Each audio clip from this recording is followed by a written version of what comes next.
Hi, I'm Kyle Whitmire with Reckon from AL.com. I'm here with Doug Jones, who's the Democratic nominee for the United States Senate, running against Roy Moore. And I guess this week you dropped a new ad that's caused a little bit of a stir. I want to start talking about that a little bit. We're going to play the ad, let you see it, and then once we're done there, we'll talk. Sure. Little Round Top, Gettysburg. 3 times Colonel William Oates of Alabama led the Confederate forces to take it.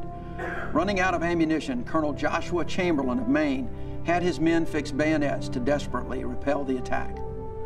What brought those 2 brave men, one from Alabama and one from Maine, together was war. 2 sides believing so strongly in their cause that they were willing to die for it. Those times have passed long ago, and our country is better for it. But now we fight too often over other matters. It seems as if we're coming apart.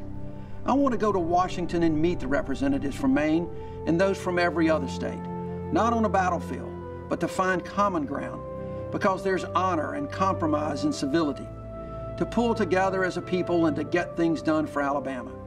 I'm Doug Jones, and I approve this message. So, you're sending a lot of different messages here. It's not your typical campaign spot. It also had maybe, I know you don't control timing, but it had the awkward timing of, John Kelly came out on Monday saying something that sounded very similar about, the Civil War being a result of a failure to compromise. So, I mean, there are a lot of different messages, and I'm not sure which ones are getting crossed. What are you trying to say here with this ad? Because it is, Kyle, I don't think there's any mixed messages there at all. I mean, in that ad, we're not in any way saying that slavery should have been compromised like Kelly did. That was one of the most outrageous things I've ever seen anybody say, much less a public official who is the chief of staff to the President of the United States, who fully doesn't understand history, he doesn't understand a lot about what's going on. And to say that slavery could be compromised is just crazy. That's not what that ad says at all. In fact, it's just the opposite. What it basically says is that that was one of the most divisive issues that this country's ever seen. There were compromises, and it unfortunately perpetuated slavery for 100 years. There was not going to be a compromise on slavery. There never could be a compromise on something like that. But that issue is behind us. That issue finally got decided. As an institution, slavery was abolished. We passed constitutional amendments that were designed to give everyone protection, equal protection, due process. But today, in today's world, we face so many issues, health care, jobs, education, the economy, all of those issues that have become political footballs. And those issues, you can compromise on issues, but not compromise principles. And so I believe, and I've always believed, there is some honor in compromise. But another thing that's being lost in that ad, too, when you get the word compromise, is our term civility. We have completely lost civility in today's politics. And if you see the discourse going on in Washington, D.C., we need to get back to a civil discussion about what is good for this country, what's good for the state of Alabama. So that's where that comes from. And I agree with you. Who could have predicted somebody like John Kelly would make such an outrageous comment? And if he hadn't have, this ad would not be a problem at all for anybody. They would see it for exactly what it is. People kind of confuse those. So if they listen to the ad itself, though, and the words I used, it's I think a very powerful ad that sends a message that we can bring compromise and civility and reach across. And at the same time, the other message to that is that Roy Moore cannot. He is a divisive figure. He is not one that will reach across the aisle and discuss the issues, but instead continue to be a polarizing figure. Well, let's talk about Moore for a moment, because we have reached out to him to invite him to sit on this same couch. We are reaching out with one of our media partners so that the 2 of you can maybe not sit on a couch together, but maybe 2 podiums and have a debate through these issues. Is debating Roy Moore something that you want to do? We've said all along that I think the people of Alabama deserve to see both candidates side by side, not only on the issues, which you don't hear anything from Roy Moore about the real issues that people face every day, but to compare our records, to compare my record as a U.S. attorney, to compare his record of getting kicked out of office twice. I think the people deserve that. We have said all along we're happy to do that as long as it's in a fair forum. and everyone is given an equal opportunity to get their positions across and be asked the tough questions. Don't mind those at all. You know, we're going around the state everywhere. We've been across the state from one end to the other. We're doing media all across the state. It seems that he's in this like shroud of secrecy. That no one wants him out there. Even in Washington, he said, I'm not talking about issues. I saw a picture of him in the cafeteria with Luther Strange walking by. It was kind of an awkward moment. But the important thing is when asked questions, I mean, he's up there and he likes to be seen and go around in the spotlight. Try to ask him a question about an issue and he completely avoids it. And so I'm hoping that in the next month or so that we can debate. I'm hoping that the media will push him a little bit more on what he believes on certain issues that people face every day. So I've heard you use the term kitchen table issues, and this isn't a kitchen table, but it's the closest that we can come up with. What are kitchen table issues? Well, what are you trying to get across to voters that matter to you and should matter to them, and make you the better candidate? What we're talking about are the kind of issues that when you sit down at night for dinner with your spouse or your significant other or your children or your parents. They're the kind of issues that trouble you. They're the kind of issues that you like. They're the kind of issues that affect your everyday. The most important of those right now in the last year or so has been health care. Where do we stand on health care in this state? There are people out there that have received health care because of the Affordable Care Act. They don't want to lose that health care. There are people that have pre-existing conditions. They want to have insurance that they can afford that allows for those pre-existing conditions. There are people out there that are poor, that need Medicaid, and would have loved to have seen that expanded a good bit, and the state really missed out on billions of dollars because the governor refused to expand Medicaid. They want to make sure that they don't have to go bankrupt, literally file bankruptcy, if they have a catastrophic illness or injury. That's one aspect. I mean, healthcare is a real driving part of this debate right now because people are concerned. Is the word, just like the word compromise seemed to be like a stopping point in your ad, the word Obamacare seems to be a stopping point in a lot of those type conversations. I mean, how do you talk about those issues without getting hung up in this Obamacare versus Trump care? Well, because I don't try to use it as a political football. Mm-hmm. Just the opposite. When you hear the word Obamacare, that is a political catchphrase that had been used not to just destroy health care, but to destroy President Obama. That's the Affordable Care Act, whether we like it or not. And the interesting thing about that, Kyle, is if you go back, first of all, it was done too quickly. I recognize that. I think it could have been done a little bit more along the lines that I would like to see health care done, and that is to have the hearings and reach across the aisle to try to figure out what's best for the country. But the fact of the matter is, the Affordable Care Act was never supposed to be the be-all, end-all. It was not the final word. It's too complicated. Mm-hmm. There's too many stakeholders. There are too many people affected. So what you have to do when you pass something like that is allow the system to work a little bit and see how things work. What works, great. What doesn't work, try to fix it.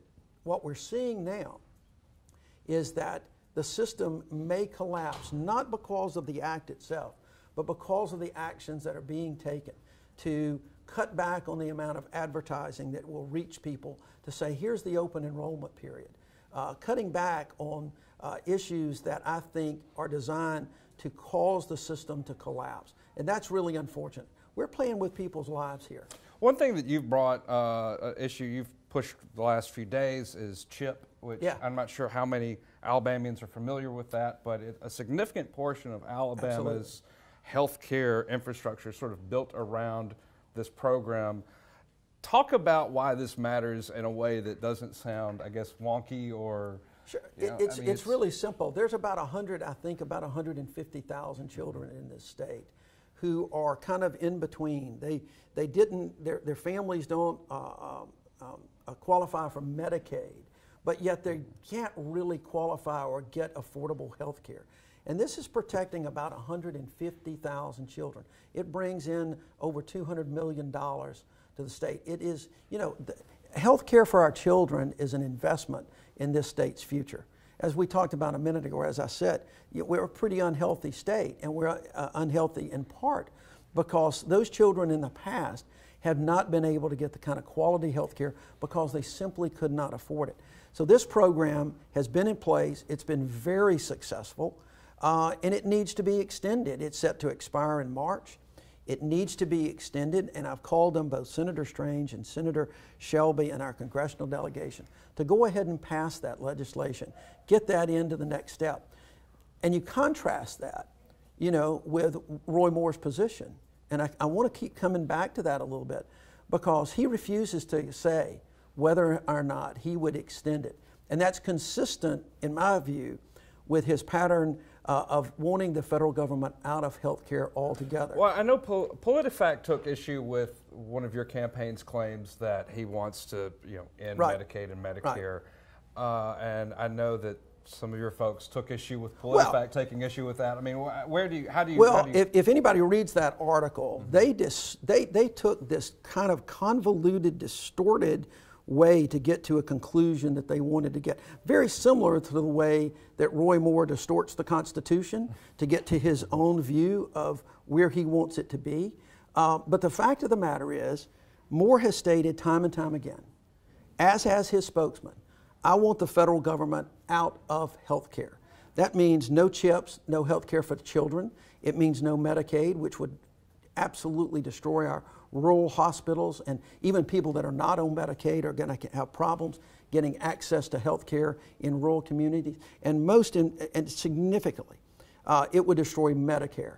By getting the government out of health care altogether, you're basically saying, I want to do away with the Medicare program, get them out of that. And so we've got 1 million or more seniors in this state that depend on Medicare for their health care. So I think his position of refusing to answer is an answer in and of itself. I want the government out of health care. I don't want to insure children. I don't want to insure seniors. And that is a real problem for the people of the state of Alabama. So that's one kitchen table issue. Right. Give us more. Sure. Jobs, manufacturing. If you go around this state, you will see so many of our manufacturing plants that were closed. We were in Cortland just the other day at a closed paper mill that had been there for decades. Families and generations had worked there. A lot of those jobs got shifted overseas.